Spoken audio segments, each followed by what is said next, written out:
ലോകരാജ്യങ്ങളെ മുഴുവൻ ഭീതിയിലാഴ്ത്തിക്കൊണ്ട് പശ്ചിമേഷ്യയിൽ അമേരിക്ക നടത്തുന്ന ക്രൂരമായിട്ടുള്ള അധിനിവേശങ്ങളും ഏകപക്ഷീയമായിട്ടുള്ള ആക്രമണങ്ങളും ഒടുവിൽ നിയന്ത്രണം വിട്ടുപോയിരിക്കുന്നുവെന്ന് ഐക്യരാഷ്ട്രസഭയ്ക്ക് സമ്മതിക്കേണ്ടി വന്നിരിക്കുകയാണ്. എന്നാൽ അമേരിക്കയുടെ ഈ ഒരു ക്രൂരതകൾക്കെല്ലാം ഒടുവിലാണോ ഇപ്പോൾ ഐക്യരാഷ്ട്രസഭ കണ്ണു തുറക്കുന്നത്?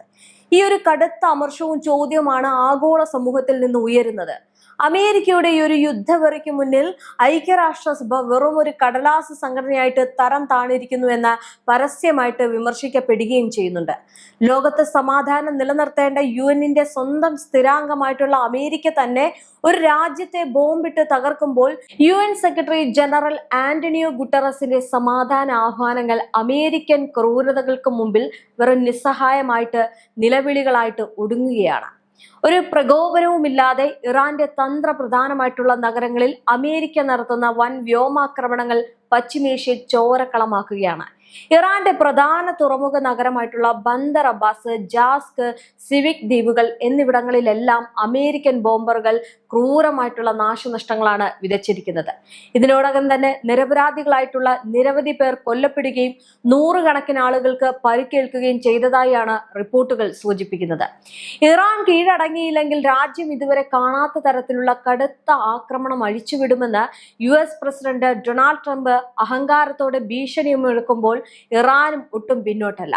അമേരിക്ക കണ്ണിന് പകരം തല എടുക്കുമെന്ന് പ്രഖ്യാപിച്ചപ്പോൾ അമേരിക്കയുടെ ഒരു ക്രൂരതയ്ക്ക് മറുപടിയായിട്ട് തങ്ങളുടെ കണ്ണിനും തലയ്ക്കും പകരം അമേരിക്കയുടെ മുഴുവൻ ശരീരവും തങ്ങൾ തകർക്കുമെന്നാണ് ഇറാൻ നൽകിയിരിക്കുന്ന തീപ്പൊരി മറുപടി. കുവൈറ്റിലെ US സൈനിക താവളങ്ങൾക്ക് നേരെ ഇറാൻ ഇതിനോടകം തന്നെ ശക്തമായിട്ടുള്ള പ്രത്യാക്രമണം ആരംഭിച്ചു കഴിഞ്ഞു.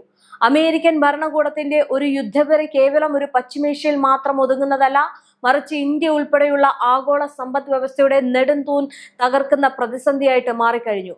അമേരിക്കൻ ക്രൂരതയ്ക്ക് പിന്തുണ പ്രഖ്യാപിച്ചുകൊണ്ട് ചെങ്കടലിൽ ഹൂത്തി വിമതർ കപ്പലുകൾക്ക് നേരെ നടത്തുന്ന ആക്രമണം വിനാശകരമായിട്ടുള്ള ഘട്ടത്തിൽ എത്തി നിൽക്കുന്നു. അതായത് ഇന്ത്യയിലേക്കും ചൈനയിലേക്കും ക്രൂഡ് ഓയിലുകൾ വരികയായിരുന്ന സൗദി അറേബ്യയുടെ ഭീമൻ എണ്ണക്കപ്പലുകൾ ഹൂത്തികൾ ആക്രമിക്കുകയും വഴിതിരിച്ചു വിടുകയും ചെയ്തതോടെ ആഗോള വിപണിയിൽ എണ്ണവില ബാരലിന് $100 കടന്നു കുതിക്കുകയാണ്.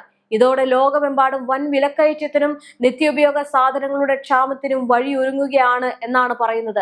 അതിനിടയിൽ അമേരിക്കൻ ഭരണകൂടത്തിനുള്ളിൽ തന്നെ വലിയ ഭിന്നതകൾ പുകയുന്നു എന്ന റിപ്പോർട്ടുകളും പുറത്തു വരുന്നുണ്ട്. ഇറാനുമായിട്ടുള്ള സമാധാന കരാറുകൾ അട്ടിമറിക്കുന്നത് ഇസ്രയേലാണ് എന്ന് US വൈസ് പ്രസിഡന്റ് JD വാട്സ് പരസ്യമായിട്ട് കുറ്റപ്പെടുത്തിയതോടെ അമേരിക്കൻ നീക്കങ്ങളുടെ കപടതയും ക്രൂരതയും ലോകത്തിനു മുന്നിൽ കൂടുതൽ വ്യക്തമാവുകയാണ്. അന്താരാഷ്ട്ര നിയമങ്ങളെയും മനുഷ്യത്വരഹിതമായിട്ടുള്ള അതിക്രമങ്ങളെയും സാമ്രാജ്യത്വ ശക്തികൾ എങ്ങനെയാണ് തങ്ങളുടെ താല്പര്യങ്ങൾക്കായിട്ട് ഉപയോഗിക്കുന്നത് എന്നതിന്റെ കൃത്യമായിട്ടുള്ള ഉദാഹരണമാണ് പശ്ചിമേഷ്യയിൽ ഇപ്പോൾ ദൃശ്യമാകുന്നത്. ഒരു വശത്ത് സമാധാനത്തെക്കുറിച്ച് വാചാലരാവുകയും മറുവശത്ത് പരമാധികാരമുള്ള രാജ്യങ്ങൾക്ക് മേൽ അധിനിവേശത്തിന്റെ കരിനിഴൽ വീഴ്ത്തുകയും ചെയ്യുന്ന അമേരിക്കൻ ഇരട്ടത്താപ്പാണ് ഇവിടെ പൂർണ്ണമായിട്ടും തുറന്നു കാട്ടപ്പെടുന്നത്. ഐക്യരാഷ്ട്രസഭയെ വെറും ഒരു കാഴ്ചക്കാരനാക്കി നിർത്തിക്കൊണ്ട് തങ്ങൾക്ക് താല്പര്യമില്ലാത്ത ഭരണകൂടങ്ങളെ സൈനിക ശക്തി ഉപയോഗിച്ച് അടിച്ചമർത്താമെന്ന അമേരിക്കയുടെ അഹങ്കാരം ആഗോള സുരക്ഷയ്ക്ക് തന്നെ വലിയ ഭീഷണിയായാണ് ഉയർത്തുന്നത്. ഇതിനോടകം തന്നെ ലോകത്തിന്റെ വിവിധ ഭാഗങ്ങളിൽ യുദ്ധത്തിന്റെ തീപ്പൊരികൾ പടർത്തിവിട്ട അമേരിക്കൻ സൈനിക നയങ്ങൾ പശ്ചിമേഷ്യയെ കൂടി പൂർണ്ണമായിട്ട് ചാരമാക്കാൻ മടിക്കില്ല എന്ന ഭീതിജനകമായിട്ടുള്ള അവസ്ഥയിലേക്കാണ് കാര്യങ്ങൾ എത്തിച്ചിരിക്കുന്നത്. ഇറാന്റെ ജീവനാഡിയായിട്ടുള്ള ബന്ദർ അബ്ബാസ് തുറമുഖ നഗരത്തിലും ജാസ്ക്, സിവിക് തുടങ്ങിയ തന്ത്രപ്രധാന ദ്വീപുകളിലും അമേരിക്കൻ ബോംബറുകൾ വിതച്ച നാശനഷ്ടങ്ങളുടെ വ്യാപ്തി വിറപ്പിക്കുന്നതാണ്.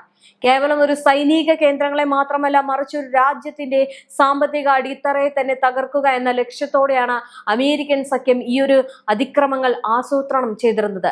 ജനവാസ മേഖലകളിലേക്ക് വരെ പടർന്ന തീയും പുകപടലങ്ങളും സാധാരണക്കാരായ ജനങ്ങളുടെ ജീവിതവും നരകതുല്യമാക്കി മാറ്റിയിരിക്കുന്നു.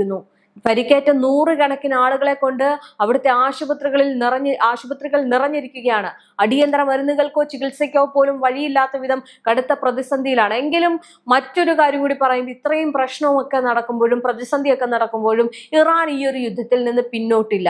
കാരണം അവരുടെ പരമാധികാരം ആർക്കു മുന്നിലും വെക്കാൻ തയ്യാറല്ല. ഐക്യരാഷ്ട്ര സഭ പോലും ഇടപെടാത്ത സാഹചര്യത്തിൽ, ഇത്രയും വലിയ പ്രശ്നമുണ്ടായിട്ടും ഒരു വാക്ക് പോലും പറയാത്ത സാഹചര്യത്തിൽ ഇറാന്റെ നിലപാടുകൾ വളരെ കൃത്യമാണ്.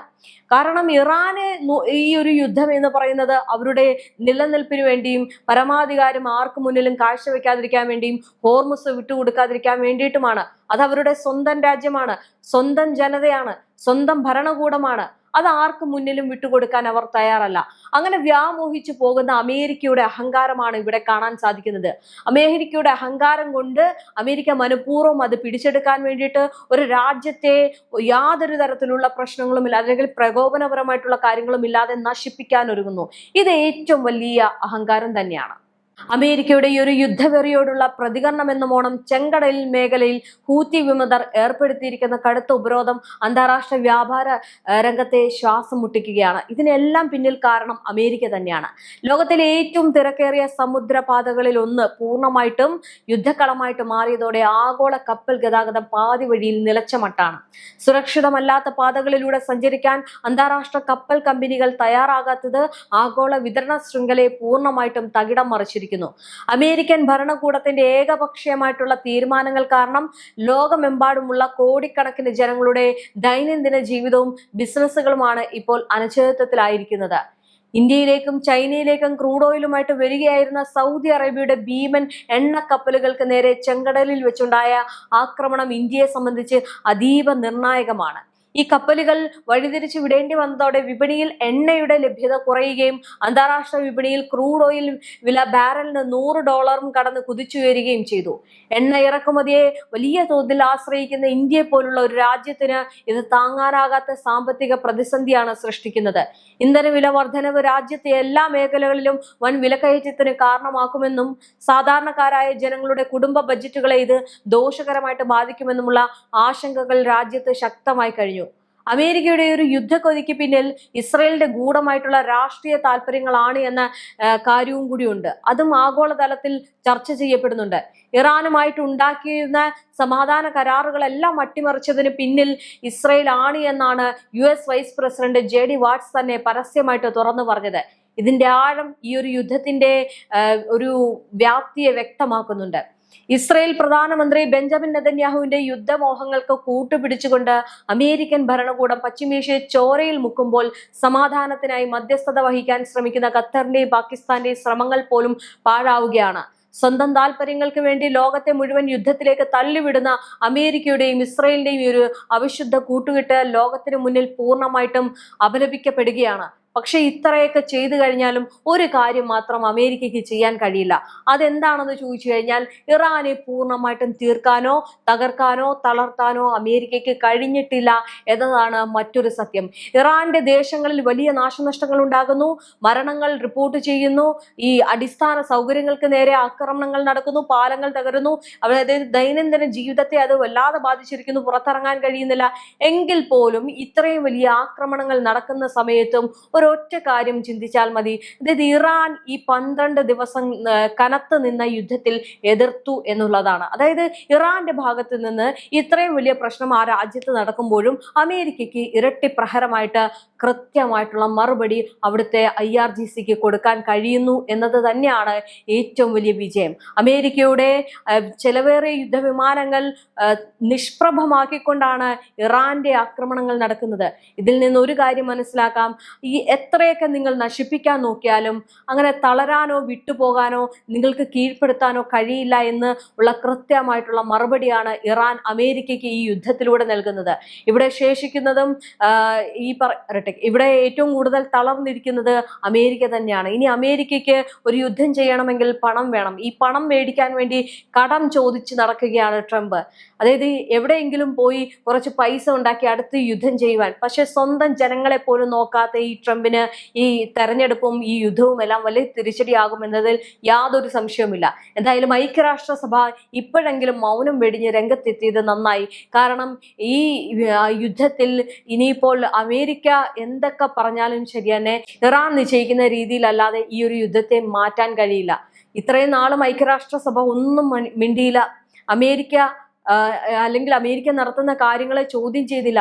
പക്ഷെ ഇതെല്ലാം കാണുന്ന ഒരു രാജ്യമാണ് ഇറാൻ. അതുകൊണ്ട് എന്ത് തീരുമാനമെടുത്താലും വളരെ നിർണായകമായിട്ട് മാത്രമാണ് ആ രാജ്യം തീരുമാനമെടുക്കുന്നത്. അതുകൊണ്ട് തന്നെ ഐക്യരാഷ്ട്രസഭ ഇടപെട്ടാലും ഇടപെട്ടില്ലേലും ശരി തന്നെ, തങ്ങൾക്ക് നേരെ വരുന്ന ഏതൊരു ആയുധത്തെയും ഏതൊരു നീക്കത്തെയും സൈനികപരമായിട്ടും ബുദ്ധിപരമായിട്ടും നേരിടാൻ ഇറാൻ ഇന്നും തയ്യാറാണ്. അതാണ് പശ്ചിമേഷ്യയിൽ കാണുന്നതും. അതുകൊണ്ട് തന്നെയാണ് ഇന്ന് ലോകമെമ്പാടും ഈ ഒരു യുദ്ധം ആളിക്കത്തുന്നത്.